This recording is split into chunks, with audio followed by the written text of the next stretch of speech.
morning, good morning, good morning, and thank you for joining me on Friday's episode of the Roundtable Talk Show. It's Friday, and you know what that means. I didn't tell our guests, but I always tell people you don't want to be on my Monday show or my Friday show. And why is that? Mondays, I've slept all weekend. I'm rested. Fridays, I've been doing this show. I've been talking. The world has gone mad. So I have absolutely no idea what I'm going to say. But I know it's going to be fun. I know it's going to be interesting because we always have fun on the Roundtable Talk Show.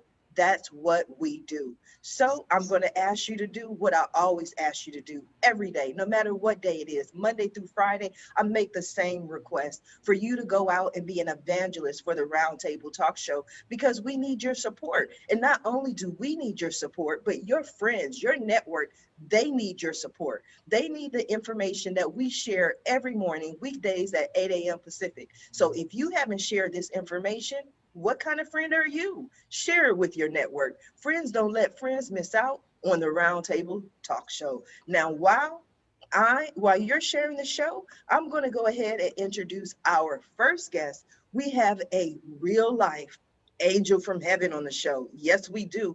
We got an angel here just for you. Now, Angel from Heaven is also known as the CEO Confidant. He's an influencer, international TV host, public speaker, CEO consultant, board member, and philanthropist. In the last 21 years, Angel has empowered more than 1,500 CEOs in 33 different countries. He was born near Barcelona, and he has lived in 8 countries and speaks 5 languages. So I guess we'll have to see how he's doing during this global pandemic. Angel, good morning. How are you? Good morning. Very, very well. Thank you. What an introduction. I have to say it's the first time ever I've been introduced like that. So this Friday will definitely go to history. Thank you so much. I like making history. I like making history. It's fun. You're already making history. And thank you obviously to all the audience watching us. Absolutely. I love your background. I love your background. Now, you're a world traveler. You're all over this place. How has it been for you over the last year? Because I'm pretty sure your travel has been, maybe slightly altered. Well, totally altered. Totally altered. And not because of the restrictions. Well, it's mostly because, you have to stay in places like for 1 week or 2 weeks to quarantine and these kind of things. But thank God, we have remote working tools that we can use. But last year, as answering to your question, last year has been a year of awakening. That's definitely. So if you had asked me the question you're going to ask me today, 12 months ago, I guarantee you I would have answered differently. So that's the best thing I can say right now.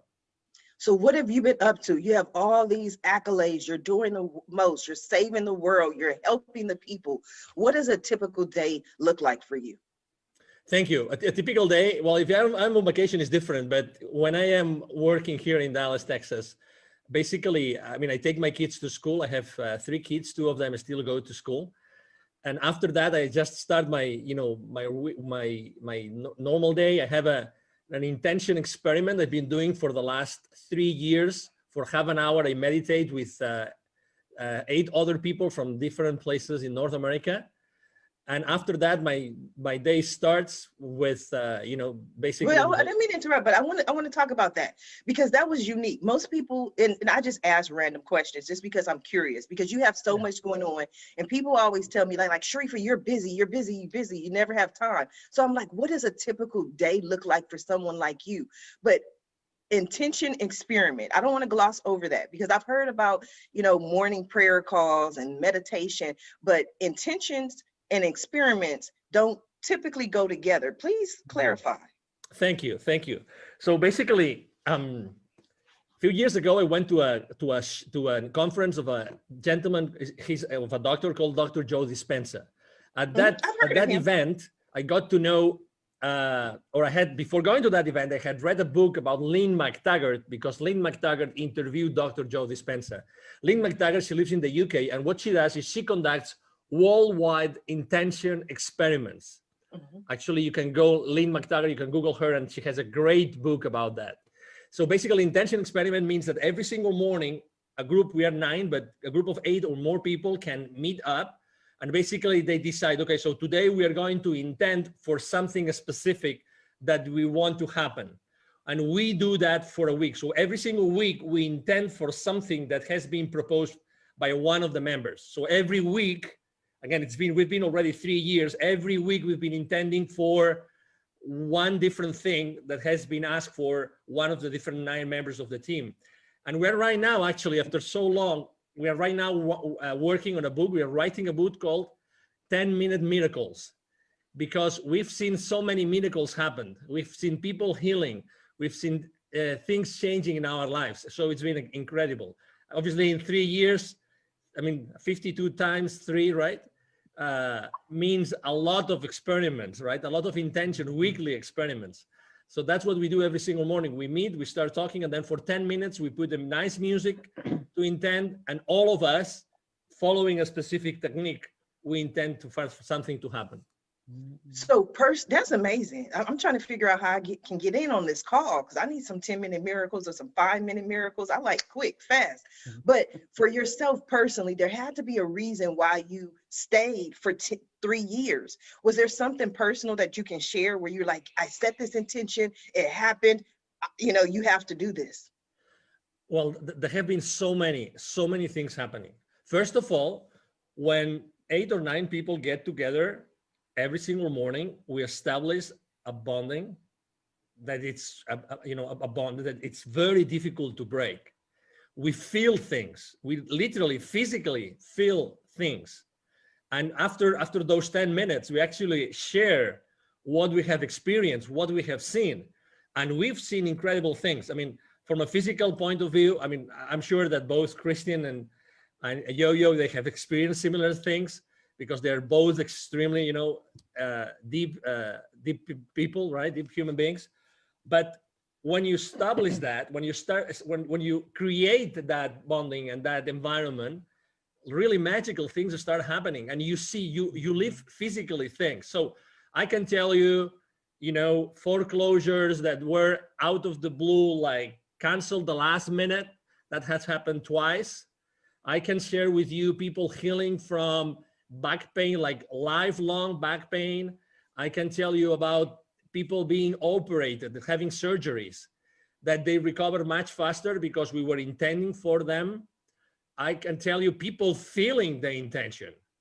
So people even not knowing that we were intending for them, and they were going through some sort of issues in their lives, they got those things sorted out. So that's why we're writing a book. There's so many things that have happened that there's one chapter for each of us right now in the book. Again, it's going to be called the 10-Minute Miracles. I love it. I love it. No, I'm so intrigued. I think I can talk to you for all day and pick your brain, so much in there. But Angel, I'm going to come back to you. I want to go ahead and introduce our next guest so we can start this conversation, because it's getting good. Miss Yamitra Wadeo. Yamitra is the only live past crazy specialist. She works strategically with individuals to identify, analyze, and release chaos and crazy in their lives by providing a safe space to begin their journey and guide them to the source of their own power. Yamitra is an Amazon international best-selling author of Fearless Women, Born to Give Thanks, and Transition to Freedom, and 7 other amazing books. She has received Author of the Year award for 2 consecutive years and has had the opportunity to share the screen with the late actor Tommy Ford in the movie The Last Time. She is the founder of Be Fearless Inc., Waddell Consulting Services, and Bear Your Hair. Good morning, Yamitra. How are you? Good morning. Y'all made me sound good. I like these introduction things. Everyone good at this. said that. I don't know why. And I'm like, hey, I just read what you send me. I got to be careful, though, because so much better when you say it. Somebody's going to send me some bio and I'm just going to read it. It's like, I'm the king of America. I'm like, I don't know. Would you send it to me? I'll read it. Tommy Ford. Oh my God. That was a loss. I love, I grew up. We all grew up, I think, for the most part, watching Tommy. Yes, what a great loss. Good morning. How you doing today? I am doing peachy today. It's a great day. So I'm happy to be here. I'm excited And I would just like to tell Angel, I am a Joe Dispenza fan. Yes. I have the majority of his books, and I think he's just an awesome human being. I love him. Yeah, Yes. he's Yes. Yeah, he's good. Yamitra, talk to us about Be Fearless. Where did Be Fearless come from? It most likely came from some sort of fear that you stepped over. Yes, it is.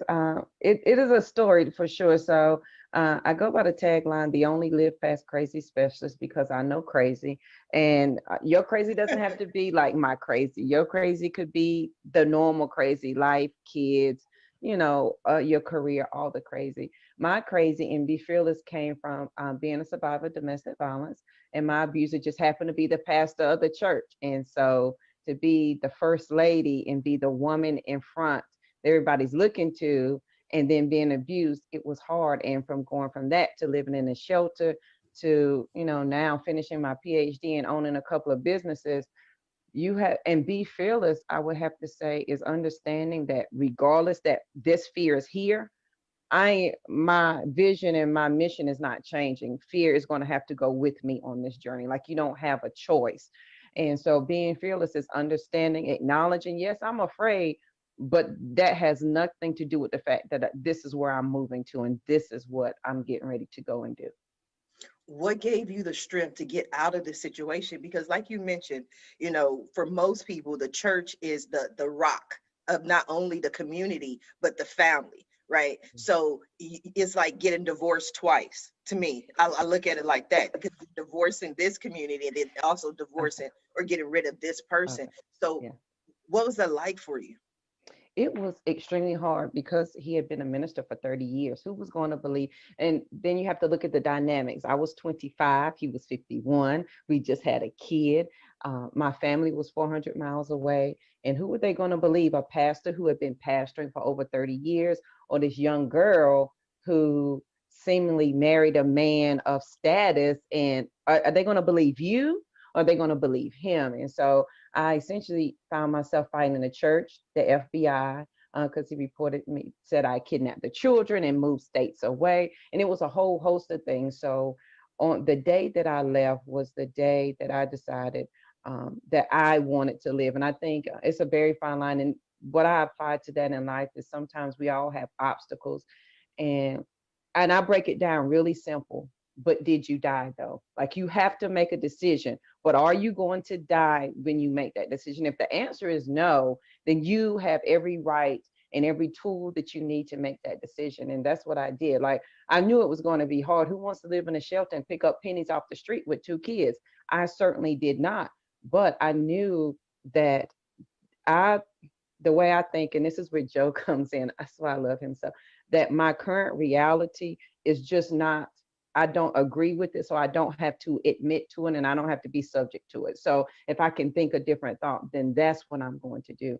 And it has been a 16-year journey of living past crazy. And I'm a firm believer every day to give my words and my breath direction. So before I get up every morning, I give my words and breath direction to accomplish something every morning, even if it's to find abundance, to find the answer that I'm seeking, whatever it may be. That's what I set out to do, because I believe your words are absolutely powerful, period. Wow, your story, your life is powerful. That's why I love doing this show. I really do. I love it. I love it. I love it. It's a personal passion of mine. Yeah. That's why I get up every morning and do it, because it takes away excuses for people. Yeah. When people come to me and they say, "Well, Sharifa, I can't because," or I'm too this or I'm too that, or this person is stopping me. I'm like, you're going to watch January 8th episode of the Roundtable Talk Show. You're going to listen to those guests. And then, because if they can do it, there's no reason why you can't as well. And so much of what you're saying resonates with me in my life and my crazy, I guess. Mhm. But when I was in my worst times and I lost everything and was homeless, I would walk and I would literally speak to God, and I would say, "God, I know you didn't bring me this far to just bring me this far." Yeah. So you went through all of that, owner of multiple companies. Was there a point where you said, "You know what? There's something better, something greater. There's something else out there for me"? Yeah, oh, absolutely. I'm a fan of quotes and affirmations, and I'm a nerd. And one of the things that I could not do when I was married was go to the library. And the first day that I left, I went to the library and I was like the little kid. I faced the wall, and I love to smell books. I know that's strange, but I love the way books smell. And I smelled books, and I had a stack of books in my lap. And the first book I opened, I couldn't tell you the name of it, but the quote that I opened up to was by John Wooten, and I'm also a basketball fan, and it says, "Don't let what you cannot do interfere with what you can do." Because I was like, JoJo, what is it that you can do? Because I couldn't find an attorney that would help me. Nobody wanted to help me because everything was so crazy. And that quote came into play because it says, if you focus on what you can do, what you cannot do will take care of itself. And I was like, well, JoJo, you already had 2 undergraduate degrees, so that must mean you're not stupid. And so I learned the laws of North Carolina for representing myself, and I went to court and represented myself, won the case, and I live by that quote.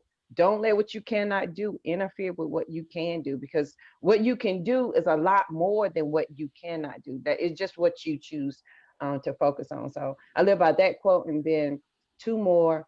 Never close your mind to an idea simply because it's miraculous, because the idea came to you for a reason, and you are absolutely qualified to be exceptional. You're just nervous in front of your current community. We're just nervous because I want to be the first millionaire in my family, and who in my family is saying that? But it doesn't negate the fact that I'm absolutely qualified to do that. And so when we focus on those things and eliminate the negative, it becomes an amazing journey. Yes, yes. We just gonna change that M to a B though. We gonna have you. Yeah. We gonna start with Yes. billionaires We'll now. take that B. Yeah. Yeah, we gonna change that. Everything else I'm gonna stand in agreement with, but we just gonna make that change. Wow, what an amazing show. If you have not shared this show yet, go ahead and share it with your friends, because I always tell people don't believe me. It's the truth. Guests can attest. I do not select the dates that the guests appear. The guests decide what days they want to appear, and somehow, some way, there's Mhm. always a common theme. I don't know how it happens, just like Angel from Heaven probably doesn't know exactly how the 10-minute miracles happen, but we've seen them happen Yes. over and over and over again, which brings me to my next guest. And I know he's going to have a very important take on this conversation, Mr. Christian de la Huerta. With 30 years of experience, Christian is a sought after spiritual teacher, personal transformation coach, and leading voice in the breathwork community. He has traveled the world offering inspiring and transformational retreats, combining psychological and spiritual teachings with lasting and life-changing effects. Good morning, Christian. Morning, Sharifa, and thank you for having me. Well, I'm honored to be here. You are so welcome. What do you think so far, Angel? Yamitra, what do you think? What are your thoughts? Well, I'm touched and inspired, like putting myself in the place of your audience of entrepreneurs. It's like, what powerful messages for entrepreneurs, messages of vision, of overcoming challenges, of persistence, of resilience. And I know, from like your own story of having been laid off 8 times, and yet You did your not homework. allowing any of that to hold you back. And here you are, going from state senate in California. It's like, wow, that's powerful and inspiring. And I love Angel's vision of, which he hasn't really talked about, but working with kids and his vision for empowering kids. And Yamitra his story is so touching. And the powerful message that if she can overcome that, is like we can overcome anything. And also her message of empowerment for all of us. Yes. What is Awaken the Soul of Power? Because I'm pretty sure it's going to resonate today. Yeah, well, it's a book I just released, and it's the first of a series of 3. And the title of the series is called Calling All Heroes. So what does it mean to live a heroic life in the 21st century, where probably we don't have the horse pitched outside and the armors and the demons to slay, except the ones in here. So the first book is about personal empowerment. Like, how do we step into personal power in a way that's not about hierarchy, control, fear, force, domination, that doesn't require for us to push anybody down. place our knees on their neck in order for us to prop ourselves up and feel powerful. So how do we do it in a different way? And the thing about it is that most of us have an ambivalent relationship to power. And we want it and we long for it, but we're afraid of it. And as I've been working now for 30 years, doing retreats and working with people's mindsets and helping people get free from fear and limitation, what I've come to realize is that what we're afraid of is that we might abuse it. And no wonder, right? Like all we got to do is turn on the news or read the morning headlines, and every day witnessing countless examples of abuse of power. And no need to even get into examples today because it's right in front of our face. And so, but and then we've been so conditioned, but with quotes like power corrupts and absolute power corrupts absolutely. And then what good-hearted person is going to want to be corrupted? But what they forgot to tell us or failed to tell us is that quote from Lord Acton was it's part of a larger context where if you read the whole thing, the whole paragraph, it's clear that he's talking about political power, not about interpersonal or personal power. That's what we're all talking about here, right? Personal empowerment, in approaching it from different ways. And then the other aspect of that is we've been so conditioned as a society to be afraid of the emotions, right? We've labeled the emotions weakness, and especially men. Since we're little kids, we're like, the little boys don't cry, because in some twisted way along the point along the way, we label the emotions weakness and feminize them, as is the feminine was weak. Like if you want to talk about power, let's talk about the power of creation, right? And so that there's nothing feminine about the weak, but we've been conditioned that way. And so then we're afraid of conflict. We're afraid of confrontation. We're terrified that if we really bead all of who we are, that other people may not be able to handle us. So then we stuff ourselves, we stuff our emotions, and that doesn't work, right? What used to be spiritual teaching, that everything is energy, now we know from physics that everything is energy. Like that's the case. It's no longer spiritual teaching. So including the body, including the emotions, we know from physics too that energy cannot be destroyed. So just because we stuff it, it doesn't go away, right? All those emotions don't go away. They get stuck in the tissues of the body, and we walk around with them. And after decades and decades of suppressing ourselves and suppressing our emotions, we walk around like these cauldrons of suppressed emotion, which we then start either react, like somebody just rubs us the wrong way and we react because we're reacting to a lifetime of suppressed emotions, and we bring damage to our relationships, or that energy has to come out somewhere. So it starts showing up in bodily symptoms, cancer, ulcers, heart attacks. So we've got to learn how to feel and how to identify our emotions and learn how to communicate them responsibly, courageously, compassionately even. I think that is powerful. We're all on the same page today. I think that's so wonderful. Everything you're saying resonates with me. And it also reminds me of, like you mentioned, I am running for Senate 2024. I'm excited about that. In 2018, I went through this journey, right? For some reason, I started meeting all of these psychics and channels and mystical woo-woo people, and everybody, I would have all these different sessions, and one person after another said the same thing. They would say, Sharifa, you're not standing in your power. And I'm like, okay, thank you. I don't know what that means, but thank you. And then I go to the next person and they say, Sharifa, you're not standing in your power. And I say, okay, thank you. I don't know what that means, but okay, 2021, I know exactly what that means. Yeah. And it wasn't a fear of mine that I wasn't able to, or I was afraid of, but I think I had more of that. Why would I run for city council? Why would I run for Senate? There are, trillions and billions of people on the earth. Why me? And then I had to get to that point of why not me? This is something you're passionate about. Why not you? So I don't think it was the fear for me, but it was just understanding that I do have a voice. And what I've done, just having all the guests for the last year on the Roundtable Talk Show, That took a lot of power to provide a platform for some of the greatest people in the world. But I didn't understand that it was power in doing that. Does that make sense, Christian? It makes total sense. And thank you for doing that. Thank you for saying yes to your own call, to step into your power and to do heroic work, right? What all of us are doing is heroic. The way that JoJo got herself free with two little kids, to support, that's nothing short of heroic.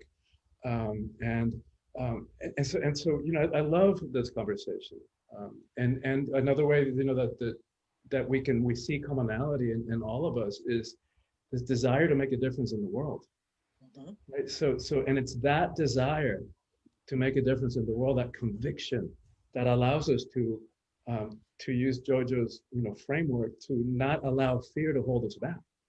Right? So that desire to make a difference, our sense of service, our sense of conviction is greater than that fear that no longer holds us back. And that's, I love that word fearlessness, because we're confused about what that means. And like JoJo, embodies and teaches, it doesn't mean that we no longer feel fear.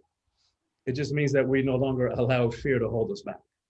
Yes. You made an interesting point though, Christian. I want to ask JoJo, because in everything I've done, being laid off 8 times, losing everything, even this entrepreneurial journey that I've been on since 1994, people always ask, why did you do it? And I'm like, because my kids said, Mom, we're hungry. There wasn't this deep rooted, I want to save the world. My kids were like, Mom, dinner needs to be served somehow, some way. So JoJo, when Christian looks at you and he's like, you know what, just getting these 2 kids out of this situation, that's powerful. And I agree wholeheartedly, there's power in that. But at that moment, were you thinking about the power, or you just like, I got to get out of here? Oh my God. I was thinking, and I'll just give y'all a quick backdrop. The day I left, my abuser had taken advantage of me in front of our 3-month-old, who was a preemie, who had just got out of the hospital. And so she was only 60 days old, and she only weighed 4 pounds. And so he had taken advantage of me in front of her. And I tried to kill myself that morning. And then the next morning, that night, he tried to have me committed to a mental hospital. And I was like, this can't be my life. Like, is this going to be my life statement? And then that morning, July 26th at 7:30 in the morning, I stood at that front door and I cried for 35 minutes, because I knew when I opened up that door, it was going to say door open. And he might have been a heavy man, but he was a quick man. I was like, either I'm going to die trying to leave here, I'm not going to willingly let you kill me. And that's exactly what happened. Mind you, my family was 400 miles away. I didn't know a soul. I had no money. I drove a car. The front wheel fell off if you went over 45. There was no tag, no registration, and no insurance on the car. So when I left, it was the last thing it was my last ditch effort to say, if you're going to live, today is the day. Well, you better put all the living you got in this moment right now. Come hell or high water. That's all you got. And that is what allowed me to walk out that door. Now, has it been easy? No. The lights off, power off, gas off. I'm eating once a day, asking my coworkers, you want to finish your lunch so I can eat? So whatever's at the house, the kids can eat. But it's in that moment that you have to decide, do you want to live or die? And I think that sometimes this was my crutch. But it's so hard. It's hard to make a decision. I don't know. It's not hard. Making the decision is the easy part. What's hard is dealing with the ramifications that come with the decision. And so for me, 2 things. Is this going to be my life statement? Are these going to be the last words that everybody's going to know JoJo for? And are you going to put all your living into this moment? And if that's what you're going to do, then sister, you better get moving. Absolutely. Angel. If I may add something, after hearing both Christian and Yo-Yo, probably they don't know, nor Christian nor Yo-Yo, and they don't know, but Tony Robbins has been quoting you for the last probably 10, 15 years when he says that we are so fearful of our own power. Yes. And that's probably why we don't step into it so easily, because we are fearful of ourselves and what we can do with that power, right? So I was having chills as I was listening to both of your stories. It's definitely magic what you have, what you are building here today, Sharifa. Thank It is. you. And Thank I you. would say, and Angel, you saying that reminded me, I have a journal. I host the Fearless Morning Show weekdays on Facebook at 7:15. And so we talked about this a couple of weeks ago. In my journal entry from April of last year, I wrote a note to myself, and it was like, JoJo, why are you so comfortable in the darkness? And my answer to myself was because I was so afraid of my light. I was afraid of the brightness of my light. And I think we all can agree that at some point we found a journey that spoke to who we truly are. And it began in our mindset because our mind is our superpower. And it was there that everything that we decided to embrace the light instead of the dark. Yes. Angel, have you had a moment when you felt like you were not standing in your full power or you were afraid of your power? Well, so many times. If I had to choose one, probably it would be when I left corporate America. Mhm. That was 5 years ago. And, although I had been, I mean, it's funny because when you read my bio, it sounds so wow, right? That eyebrow raising effect.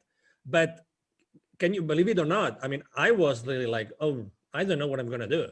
I don't know if I don't know what I have really done in my life. I mean, I don't know if what I have learned or what I have done to others or for others is going to serve me, really. So, when you said, the famous imposter syndrome, Yes. that, you just, you go from a very structured, massive, I had worked since the 90s for large multi-billion euro corporations, and suddenly you are by yourself, right?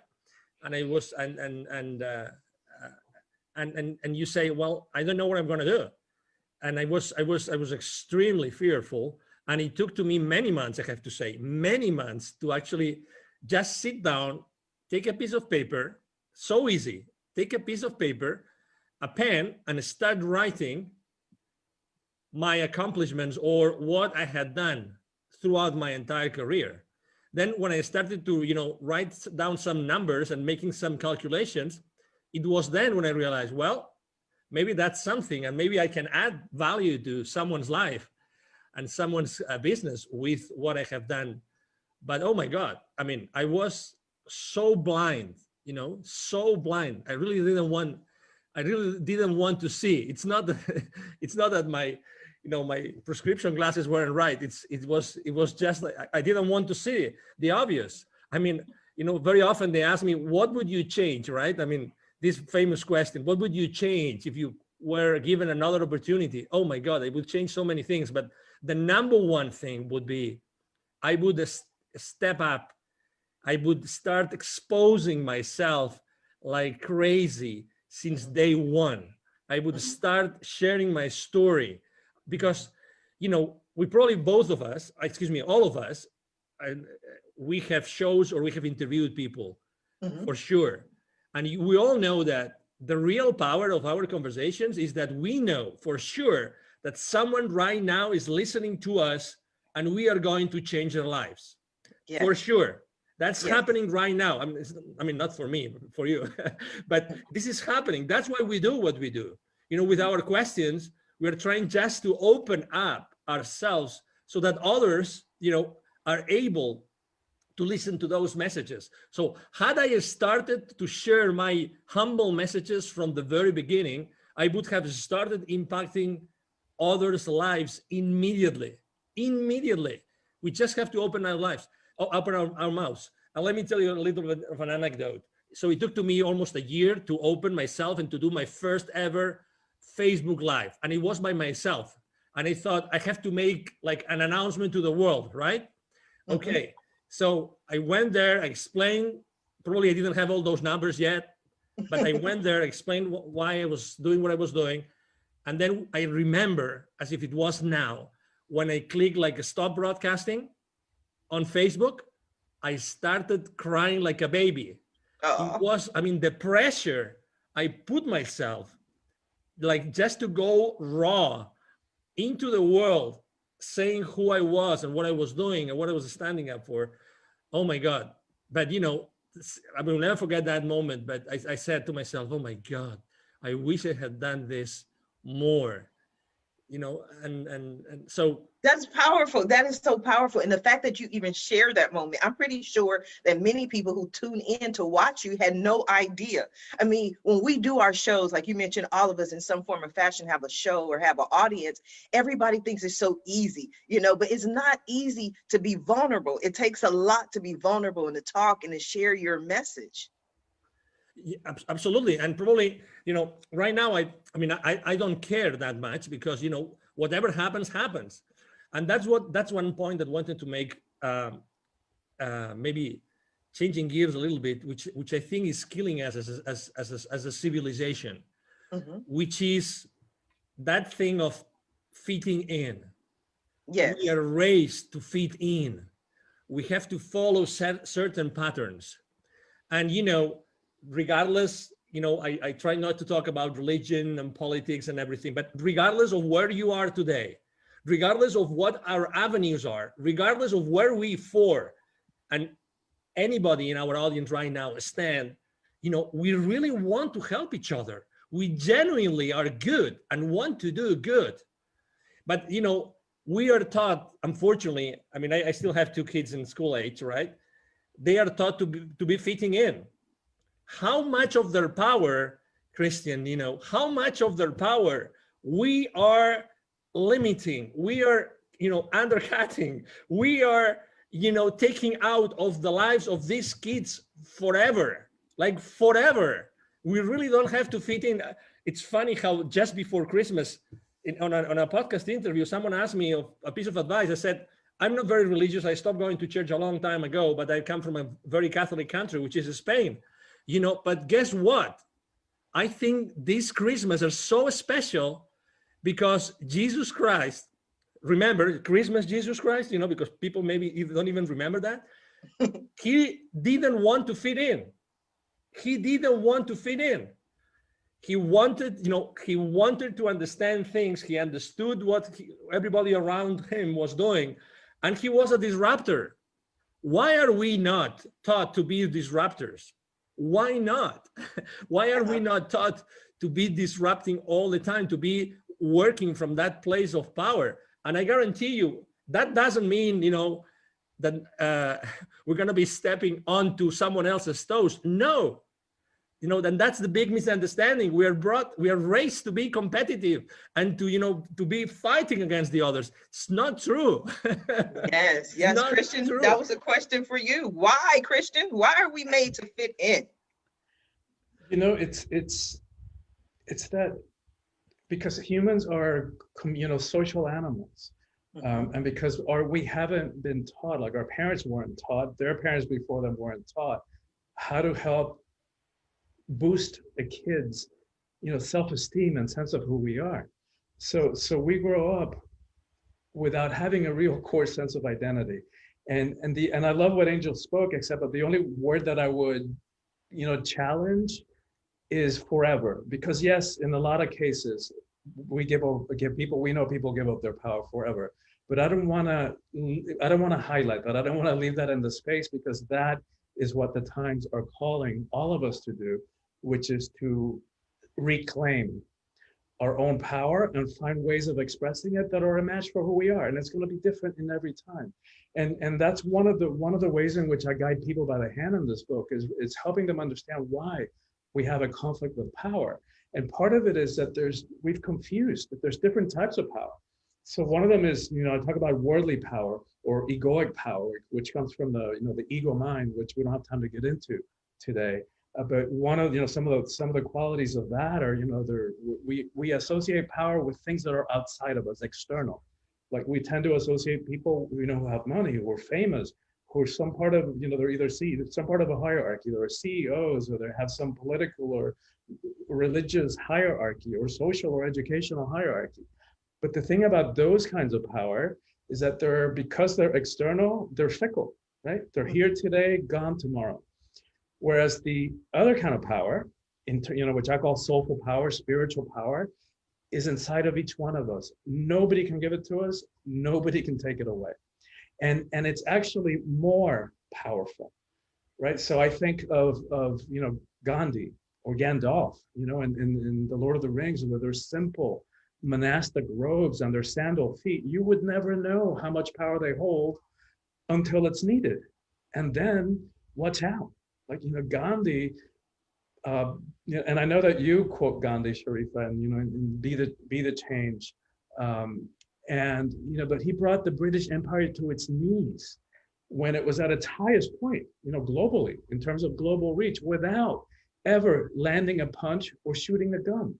And talk about power.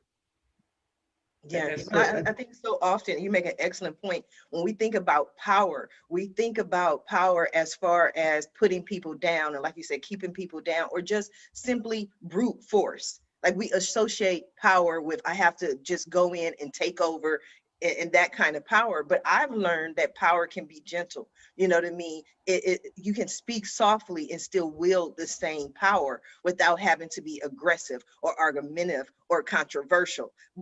Some things may wind up being controversial, but you don't have to just go at it at such a and the world is changing. One of the things that people keep talking about is that we're moving more towards the maternal. We're moving more towards the feminine energy of just, what are your thoughts on that, Christian?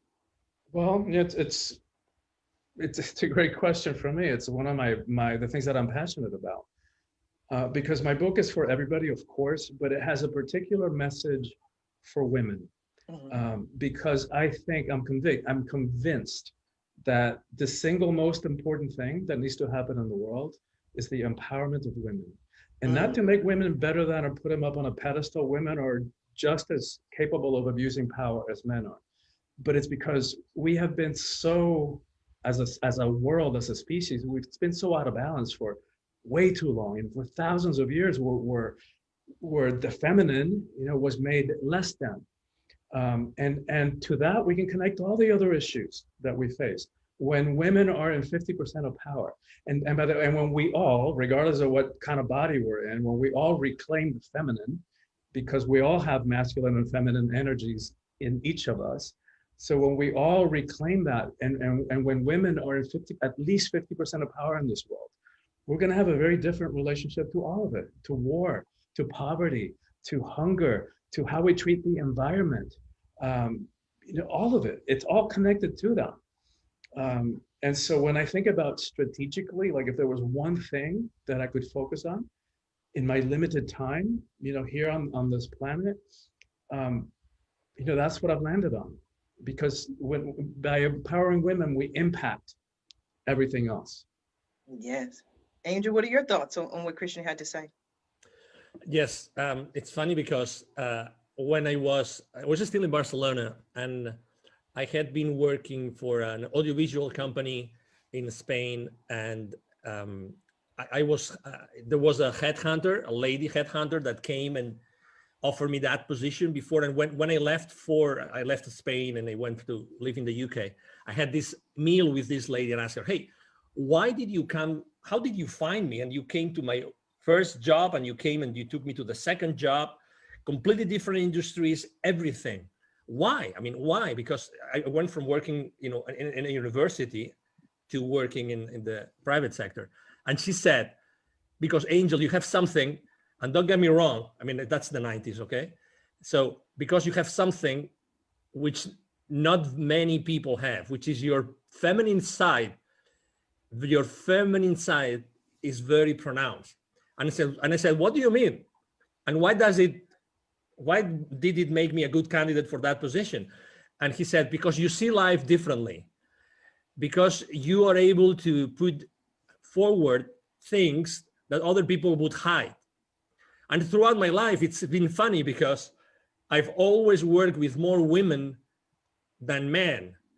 Every time I have had to actually build my own team, consistently, I've been looking for female power to compensate what was already in place. And I have always felt extremely comfortable working with women. And in corporate America, I have to tell you, in high tech, that was my industry. I mean, if there were maybe, 10%, 15%, and probably only on maybe marketing, legal, all those specific departments, right? Or functions. But in my case, it was always very clear. I mean, women confront life in a completely different way. And it's completely complementary to what we do. You know, there's no good or bad. I agree with you. It's obvious. It's very clear, Christian, that yeah, and you said it very clear also, Sharifa, that I think that we're moving towards a world where feminine energies are going to play a much more important role, and it's true and it's necessary. And when I go to Latin America to help the underprivileged kids, and I find those kids and I'm teaching them, I focus completely on self-esteem, because those kids will never receive that message anytime soon. You know, we're not going to say forever, Christian, but anytime soon. They're not going to listen to anybody. They're going to hear that message of empowerment. But I focused on girls, because girls are the ones that are more limited in their future. The views of their parents or their tutors, their views about what the life of that girl is going to be is super limited, super limited. I remember going to an area north of the state of Puebla in Mexico, where there are 186 different indigenous communities. Okay, so many different languages. All the girls work in the fields with the parents, and they help moms cooking at home and cleaning. That's what they do, right? In this entire area, every year from high school, because there's a high school in this entire area, there are 400 kids that graduate every year, okay? So only 2 or 3 of these 400 eventually go to college, and only 1 is a girl. Isn't it crazy? Crazy, crazy. I would love to hear JoJo's thoughts on that. I think that's definitely crazy. Yeah, I think that's crazy. But I think Angel and Christian both hit on something that as women begin to, first we have to understand the power of our energy. I just held a women's conference called on Sister Rise, Revitalizing Individual Sacred Energy. And as women, as we begin to understand what our sacred energy is and how it's going to change the world and how we begin to impact the world, I think that's going to it's going to make a big difference. And I think as women, as we begin to see ourselves differently, and we have to think about how big of an impact, and guys, you can think about this too, how big of an impact your mother had on your life. We do a lot of things because the women in our household did them. We make the macaroni like mama, we clean, we fold our towels. And every day we are creating a legacy for our children to follow in our footsteps. As women, you know, we look to daddies, because I was a daddy's girl too, but I looked to my daddy for business sense, but I looked to my mother to set up my traditions on how I was going to raise my children. And that's an excellent point, because I laugh with my son all the time. My son will be 24 in April, you know, and whenever he does something and it's not correct, I'd be like, gotta do it right. Because people will say, your mama didn't raise you right. You know what I mean? Or they'll say, who raised you? I'm like, so this is not about you. This is about me, right? It's about me, because your name is all you have. And that, you know, in this book called The Awaken Woman, it says, if we forget if we forget who we are as women, then all who lean on us and look to us for guidance will be lost. So generations from now, great grandma JoJo, I could have lost everybody because I did not step into my power as a woman, and then understand that I have masculine, I have female, and I can manage them and hold them equally. But I absolutely, this is my wheel. I love this kind of stuff. So I'm over here dancing with my feet because I'm having a good time. You know, it comes to you know, it's attributed to Betty White, which she's, you know, her incredible, unique sense of humor. She said, you know, we're talking about courage, and she goes, and I'm not going to do it justice, but she goes, you're talking about having balls. It's like, those things are weak. You just thump them and they bend over and they collapse in pain. You want to talk about courage? Let's talk about vaginas. Those things take a pounding. Yes. It's all in how you look at it. It's all in the perception. I love Betty White. I love laughter. I mean, that's the beautiful thing. Anytime I do stand-up comedy shows, it's always my brand, Laughter Heals. We need more laughter in the world. We need more people to remember who they are and stand in their own power. And it may not necessarily be easy, but I definitely think that it's necessary.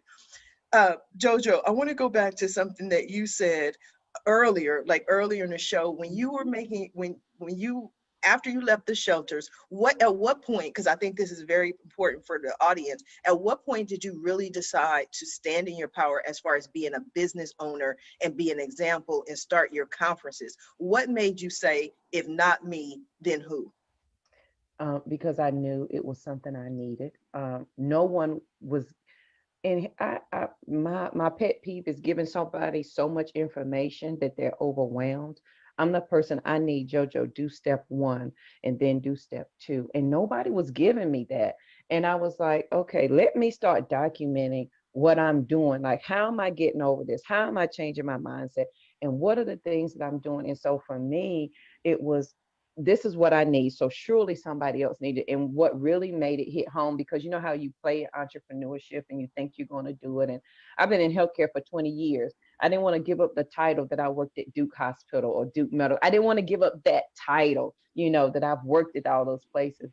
And then I spoke the first time ever and talked to a group of ladies who were coming from welfare to work.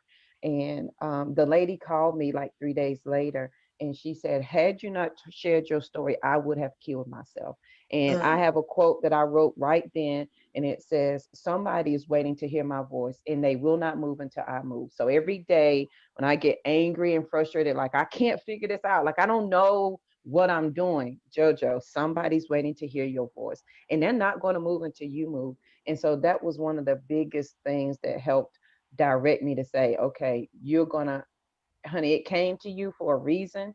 You survived and you lived for a reason, and now you must do something with it. I think that is so, so powerful, amazing. Now, we are coming down to the last few minutes of the show, and I must admit, I have greatly enjoyed this show. Me At the too. end of every show, I just allow my guests to speak directly to the audience, to everyone who is watching this show live, as well as everyone who is watching it in the archives, and let them know what you want them to take away from your appearance here today. And we're going to start with you, Christian. Good. Thank you so much. And I want to, add one more thing for the men in the audience, because the current system, of toxic masculinity that we've been living in for the last, who knows how long, thousands of years, is not good for men either. Right? Of course, it's oppressive women in ways and in ways that are completely unacceptable and enough. But it's also been incredibly limiting for men. Like, no wonder men, have a shorter lifetime. They die 3 years before. No wonder the rate of suicide among men is like 3 times. I forget the exact number right now, but it's way higher. I think 70% of the suicides in America are committed by white men. So it's not working, right? The system is not working for men either. And it's time that we all figure out a way to reconnect with who we are, to reclaim our own sense of self, our own sense of power. As far as I'm concerned, we're living in the most critical times in the evolution of humanity. Make it or break it time, right? And so whenever one of us feels that call, like all 4 of us here have, to be more, to say yes in spite of the fear, and to step into roles that we don't even know how it's going to work out, that the universe has a vested interest in each of us doing that. Because as we do that, and when we do that, the ripple effects will be felt. And like everybody here was talking about, like Angel was talking about, making a difference. That's how we all get out of this collective hole that we have dug ourselves into. Yeah. That was powerful. And that was actually a very interesting statistic. I had no idea that 70% of suicides are white males. I did know I found this interesting fact out, is that more women than men attempt suicide, but more men than women commit suicide. Is because men do suicide in deadlier ways. Women tend to take a bottle of pills and wake up in the hospital, but they live to see another day. Whereas men, they're done, they're final, they get the shotgun, and it's over. So very interesting. We have to heal the world so no one is in that position where they even contemplate or even think about suicide. And we're all here to help them. Thank you for that, Christian. Angel, what do you have for us? Thank you. One of my favorite sayings is taking perfect action now. And I do that because most of what I do is I help both, you know, corporate executives and entrepreneurs to accelerate the growth of their businesses through expansion and exposure using different techniques. And every single time, I'm very involved here in the Dallas area with the different business accelerators, business incubators, etc. And every single time I'm helping someone reinvent themselves, pivot in their businesses, I always have this same conversation. You all have an immense power inside to create wealth for the rest of the world. All of you. Tony Robbins says something which is extremely smart, which is, you know, your wealth is totally dependent and proportionate to the amount of people that you are able to serve. And I have to tell you that every single one of you have something inside your professional career, your life, that nobody else in the world has. Nobody. We all have lived completely different lives. Even if you think you are not adequate or you're not enough, you are already enough and you are already adequate. And you can already start. You can already start to offer your products, your services to the rest of the world. So I would encourage you to take imperfect action now, to start changing your life immediately, stepping into your power, as Christian and Jojo were saying very, very wisely, but do it today, do it immediately, do it immediately. You know, as you realized, you know, I think that many of us were confronted with death in the last 12 months, right? Like it or not, we had to think about death, you know, at some point. So, hey, you know, we can do so much good in this world and the world needs us. And if it's not us, it's not going to be anybody else. Exactly. I mean, it's great when I was listening to that from Jojo. It's like when I created my nonprofit Wisdom for Kids, I said, if I don't do that, who's going to do it? To be honest, nobody's going to do it. Nobody can do this the same way that we are doing it. Nobody. So I love your passion, Angel. You are passionate. I love it. I love passionate people. Totally. You are so passionate. Totally. So that's my 5 cents, Sharifa. Oh, thank you for 5 cents. Usually we only get 2 cents. So I like that extra 3 cents. I love it. I love it. I love it. Thank you, Angel from heaven. Jojo, what do you have for us? Angel, I want to give you a word that I made up, but I think it will fit just right with you. It's urgentaneously. Like we have to take action urgentaneously. My kids hate when I say that. I need it done urgentaneously. They're like, that's not a word. Doesn't matter. It is. My daughter makes up words all the time. And I'm like, if Will Smith can make up Jiggy, you can make up whatever you want. So hey, I like urgentaneously. I'll just credit Jojo for that one. Yes. I would like to share my few cents is that as we all begin this journey, however we define it, describe it, some steps to live past crazy. And I call it self-care as gangster, because you have got to really want this for yourself to begin this journey. So there's just 5 things that you can start today. Number 1 is absolutely be quiet. You don't know what you like or what you want because you talk too much. So if you be quiet, you can hear what the God inside of you, the universe, the creator is trying to tell you. And there's a wealth of information. You have the answer. The problem can't exist without the answer already being there. They go hand in hand. Often we talk too much that we don't even want to acknowledge the answer. Number 2, be willing to understand. That means you've got to, at some point, acknowledge and work through all of your stumbling blocks. Ain't no way around that. Like, you've got to be willing to do that. Number 3 is allow space for yourself. Allow space for healing and grace. I learned that on this journey as I was growing, I had to make room inside of myself for JoJo to be great and not be small. And Grant Cardone says it's you do more damage by living small than you do by living great. And so you got to make space inside. And then when you do that, give yourself some grace and peace. Forgive yourself. Yeah, you made a stupid decision, but you made the best one that you could at that moment with what you had. Give yourself some grace and peace, sister, and move on. And then respect the power that's in you. And you do that with wisdom and peace. Respect that you are a superpower, and every day you have the option to pick your superpower up or lay it down. And I would tell you that, and people say, JoJo, I'm not like you. Like, I'm not powerful, honey. JoJo ain't either. But please let me tell you something. You are so powerful that you convince the God in you that you're not good enough to do anything. That's how powerful you are. You override the innate universe inside of you that says you're a creator to say that you're not. So you can't tell me you're not powerful. You do it all day, every day. It's just what you choose to do with it. So respect the power that's in you. And number 5 is release the need to be less than, those old habits and thoughts. At least I'm not as bad as, at least I didn't do that. Release those words because they hold you exactly where you want to be. And it's not until we're willing to take responsibility for where we want to go that we're able to leave where we are right now. So as you begin this journey, I welcome you on your journey, because you couldn't have came any other day other than today, because you couldn't have understood it. You couldn't have received it. It would have never made sense. You would have said, JoJo's crazy for real. And I would take that title because I'm the only Live Past Crazy specialist. I'll handle that title. So as you begin your journey, I welcome you. It's going to be amazing, and have fun with the ride.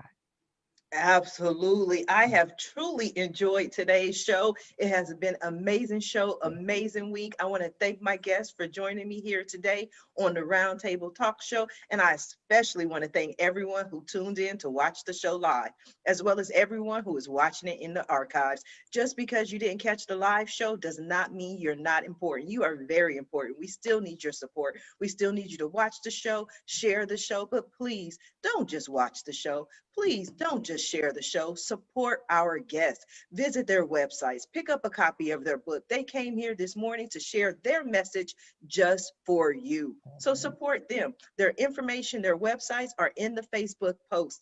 And if you're interested in more ways that I can help your business, or maybe you want to be a guest on the Roundtable Talk Show, please visit my website at asharifa.com. Until Monday morning at 8 a.m. Pacific, everyone have a safe and a blessed weekend. Bye now.